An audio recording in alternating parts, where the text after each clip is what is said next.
형님, 천장관절 증후군이 이렇게 많은 줄 몰랐습니다. 천장관절 증후군에 대해서 한 말씀 부탁드리겠습니다. 네, 천장관절 증후군을 꼭 한번 영상에 담고 싶었는데요.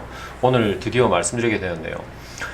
천장관절 증후군이라는 말 자체에서 알 수 있다시피 증후군이라는 말이 들어가면 원인과 결과가 아직 불명확하다는 이야기겠죠. 많이 밝혀져 있지 않다는 이야기예요. 하지만 천장관절 기능 부전 증후군은 굉장히 많습니다. 유병률을 보면 논문 연구에 따라 좀 다르긴 하지만 10%에서 62%까지로 보고되고 있거든요. 물론 세팅에 따라서 많이 유병률이 차이가 날 수가 있어요. 먼저 천장관절 증후군의 뜻을 먼저 가르쳐 드려야 되는데요. 자, 골반의 구조를 먼저 보여드릴게요. 자, 골반을 뒤에서 본 모습이에요. 자, 이 뼈를 뭐라고 얘기를 하냐면 저희는 장골이라고 얘기를 합니다. 골반뼈 중에 장골이라는 표현을 쓰고요. 여기 이 뼈를 뭐라고 얘기하냐면 천골이라고 얘기를 합니다. 그래서 천장관절, 여기 관절 보이시죠? 이 관절에서 이에서 나타나는 여러 가지 증상들을 천장관절 증후군이라고 얘기를 합니다. 천장관절 증후군은요, 우리나라에서보다 외국에서 훨씬 더 많은 관심이 있었던 걸로 보이고요. 연구도 많이 진행되었거든요. 그래서 다이안 리라고 하시는 분은 천장관절 증후군만 얘기한 건 아니지만 골반 거들의 천장관절에 관련된 이야기를 거의 대부분 언급하고 있을 정도로 책 한 권에 굉장히 어렵고 난해한 학문이기도 합니다. 그런데 천장관절 증후군을 여러분이 왜 알고 계셔야 하면요, 천장관절 증후군을 아마 구글에서 검색하시면 처음 이제 그 자료를 보면 헬스조선이나 여러 가지 신문에 보면 디스크와 구분하기 힘든 천장관절 증후군 이런 식으로 많이 표현이 돼요. 실제로 천장관절 증후군으로 인한 연관통 증상이 우리 흔히 얘기하는 디스크라든지 협착증에 의해서 발생되는 이 방사통, 신경의 눌림에 의해서 나타나는 방사통과 흡사 비슷한 양상으로 나타납니다. 그래서 구분하기가 굉장히 힘들고요. 그리고 젊은 사람들에게도 굉장히 호발하는 걸로 되어 있기 때문에 대학병원이나 아니면 큰 병원급의 디스크로 오인돼서 치료 시기를 놓치는 경우도 굉장히 많습니다. 물론 대학병원이나 큰 병원이 진료를 잘못하고 있는 건 아니에요. 그러나 포커스를 어디에 맞추느냐에 따라서 진단을 할 수도 있고 못할 수도 있다는 거죠.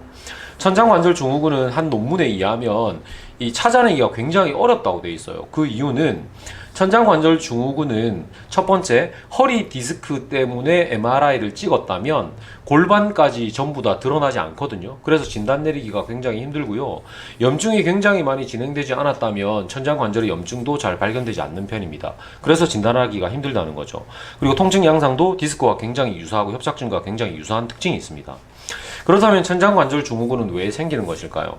천장관절 증후군은 주로 여자에게서 호발을 많이 해요. 자, 이것도 생각해 볼 게 굉장히 많은데요. 천장관절 증후군이 생기는 원인 중에 또 하나가 좀 복잡한 이론이 하나 있어요. 힘 폐쇄, 형태 폐쇄라는 얘기가 있거든요. 천장관절 증후군을 안정적으로 유지하기 위해서는 두 가지 조건이 필요해요. 하나는 이렇게 형태적으로 안정화가 돼 있어야 돼요. 이 장골 사이에 천골이 올바른 모양으로 바른 정렬을 가지고 똑바로 끼워져 있어야 형태적으로 안정하다는 얘기죠. 하지만 우리 몸은 뼈로만 이루어진 게 아니잖아요. 이 뼈를 둘러싸고 있는 인대 조직이라든지 근육 조직이라든지 근막이라든지 여러 조직들이 이 우리 천골을 싸고 있는 장골을 이렇게 눌러줄 수 있도록, 꽉 조일 수 있도록 하는 힘도 필요하다는 거죠. 형태 폐쇄나 힘 폐쇄, 형태적으로 폐쇄가 돼야 되고 힘도 폐쇄가 돼야 되는데 그게 만약에 장애를 받게 되면 천장관절 증후군이 나타날 수 있다는 얘기죠. 예를 들자면 어떤 환자들이 많냐 하면 여자분 같은 경우에는 아기를 놓고 나서 굉장히 많이 호발하는 걸로 돼 있어요. 그 이유는 여러분 짐작하시겠지만 우리가 분만할 때 많은 호르몬들이 분비가 되면서 골반이 이완되도록 도와주거든요. 출산할 때. 그러면 우리가 아기를 출산할 때 이 골반이 넓어진단 말이죠. 넓어진다는 말은 천장관절이 형태적으로 불안정해질 가능성이 크다는 거죠. 천장관절이 벌어져야, 어느 정도 벌어져야 산도가 넓어져서 아기가 쉽게 나올 수가 있거든요. 그래서 천장관절이 벌어진 상태에서 어떻게 보면 상처죠. 상처가 잘 아물지 못하게 되면 천장관절 증후군이 잘 생기는 걸로 돼 있어요. 그리고 운동선수도 굉장히 좀 많이 오는 편인데요. 운동선수 중에 누가 많냐 하면 야구선수 중에 포수들이 이 병이 굉장히 자주 걸려요. 여러분, 포수들이 앉아있는 포즈를 생각해 보세요. 쪼그려 앉아있죠. 쪼그려 앉아있을 때 천골을 끼우고 있는 장골이 우리 골반뼈가 벌어지려는 속성을 가지고 있어요. 그래서 그런 직업적인 특성을 가진 분들 또 누가 있을까요? 용접공 또는 우리 시장에서 장사하시는 할머님들이 쪼그려 앉아가지고 장사를 많이 하시죠. 그분들도 천장관절 증후군이 굉장히 많은 것으로 되어 있습니다. 천장관절 증후군을 진단하기 위해서는 반드시 배제해야 될 질환이 있는데 그게 뭔지 아시겠죠? 앞전에 얘기했던 디스크나 협착증에 관련된 것이죠. 디스크나 협착증 같은 경우는 MRI를 통해서 우리가 감별을 할 수가 있거든요. 그런데 여러분 생각해 보세요. 우리 MRI를 찍는 게 비용이 작게는 35에서 많게는 한 50만 원 정도 들거든요. 근데 천장관절 증후군이 의심이 돼서 MRI를 찍으려고 하면 골반 MRI를 또 찍어야 된단 말이에요. 그럼 골반 MRI, 허리 MRI까지 동시에 찍는다면 금액이 거의 뭐 70에서 100만 원 정도까지 왔다 갔다 하는 거죠. 만약에 극심한 통증이라면 그 돈이 안 아깝다고 생각하실 수도 있겠지만 처음 그런 통증이 느껴진다든지 아니면 뭐 통증이 극심하지 않은데 기간이 짧았다든지 하는 경우에는 사실 그 돈을 투자하기에는 좀 아깝다는 거죠. 그래서 많은 연구를 통해서 이제 알게 된 게 이제 피지컬 이그잼이라고 하는 이학적 검사를 통해서 어느 정도 진단을 내릴 수가 있어요. 그리고 경험이 많은 의사는 그 부위를 또는 경험이 많은 뭐 물리치료사 선생님들이나 아니면 뭐 트레이너 아니면 필라테스 운동 전문가 선생님들도 경험이 많다면 그냥 간단하게 테스트를 해서 잡아낼 수도 있습니다. 오늘은 이 특징적인 이야기들을 먼저 했고요. 그 다음에 테스트에 관련된 이야기를 제가 추가적으로 할까 합니다. 이동해서 하시죠. 천장관절 증후군을 검사하는 방법은 굉장히 많습니다. 많다라는 말은 어느 한 가지 검사만으로 완벽하게 진단을 내릴 수 없다는 이야기이기도 한데요. 이 여러 가지 검사를 조합해서 많이 나올수록 이제 특이도나 민감도가 높아지는 검사들이 되겠죠. 첫 번째, 바로 누워서 할 수 있는 검사부터 먼저 할 건데요. Anterior Distraction Test라고 하는 게 있습니다. 뭐냐면 전상 장골극을 양쪽에서 잡아서 밑으로 눌러주는 겁니다. 이렇게 밑으로 눌렀을 때 통증이 나타난다면 천장관절 증후군을 의심할 수 있고요. 그 다음에 바로 누워서 하는 검사 중에 파베르 테스트라고 하는 게 있는데요. 왼쪽이나 오른쪽에 변변이 있다 하더라도 양쪽 다 해보셔야 돼요. 자, 왼쪽 다리를 오른쪽 무릎 위에다 올려놓으시고요. 반대쪽 골반을 고정시키고 이 다리를 내립니다. 그렇게 다리를 내리게 되면 우리 골반 쪽에 스트레스를 주게 되거든요. 그때 천장관절 증후군이 있는 사람들은 통증이 느껴지는 경우도 있다는 거죠. 반대쪽도 역시 해보아야겠죠? 편의상 한쪽만 할게요. 그 다음에 또 어떤 검사가 있냐면 스러스트 테스트라고 하는 게 있어요. 포피 테스트라고도 얘기를 하는데 무릎을 90도 굴곡하고 고관절을 90도 굴곡한 상태에서 수직의 힘으로 그냥 눌러주는 거예요. 이런 방법으로 자리를 잡고 이렇게 눌렀을 때 통증이 유발되는 경우도 역시 양성이라고 할 수 있습니다. 그리고 겐슬렌 테스트라고 하는 게 있는데요. 겐슬렌 테스트는 골반을 상호 교차시킬 거예요. 바깥쪽으로 조금만 나와주시겠어요? 자, 왼쪽 다리를 아래쪽으로 내리고 오른쪽 다리를 최대한 굴곡시킵니다. 이렇게 굴곡시켜가지고 제가 압박을 가한다는 거죠. 이렇게 압박을 가해도 통증이 나타나면 그것도 역시 양성이라는 거죠. 이렇게 바로 누워서 하는 검사 4가지를 했고요. 그 다음에 옆으로 누워서 하는 검사가 있거든요. 컴프레션 테스트라고 하는 게 있는데 선생님 저쪽 보고 옆으로 누워주시겠습니까? 자, 옆으로 누워서 우리 전상 장골국 아까 전에 말씀드렸죠. 굴구이를 손으로 움켜쥐고 위에서 아래의 힘으로 이런 식으로 이렇게 눌러주는 거죠. 꾹 눌러주시기도 하고 트러스트를 통해서 눌러주시게 됐을 때 이쪽 부위에 통증이 나타난다면 이것 또한 양성이라고 얘기할 수가 있습니다. 마지막으로 엎드려 주실게요. 연마 테스트라고 하는 게 있는데요. 연마 테스트는 잘 이용하지 않는 방법이긴 한데 슬관절을 90도 굴곡한 상태에서 이 다리를 살짝 올리고 그 상태에서 제가 트러스트를 또 하는 거예요. 자, 이렇게 했을 때도 통증이 나타난다면 이것 또한 양성으로 보는 검사입니다. 여러 가지 검사를 많이 했죠. 천장관절 증후군은 이렇게 많은 검사들이 있습니다. 다시 한번 마무리 짓고 마치도록 하겠습니다.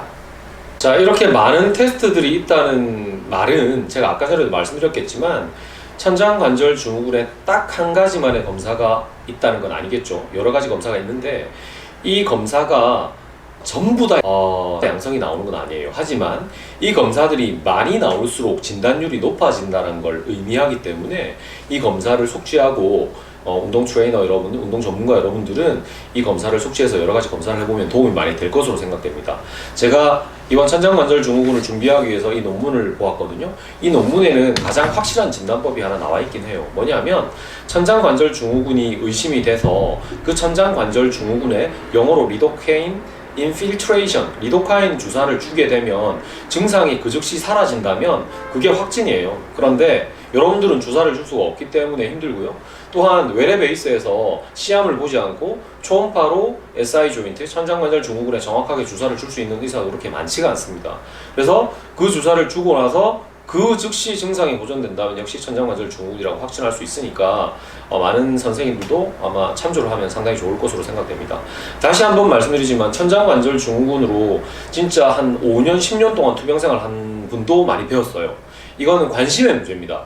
천장관절 증후군을 의심하지 않으면 대부분 디스크나 협착증으로 의심하고 수술까지 하고 저희 병원에 내원하신 분도 보셨어요. 근데 정말 안타까운 사실은 그분이 제가 초음파를 보고 천장관절 증후군을 주사 주고 나서 그 즉시 호전되는 모습을 보이면 정말 슬프기도 한 거죠.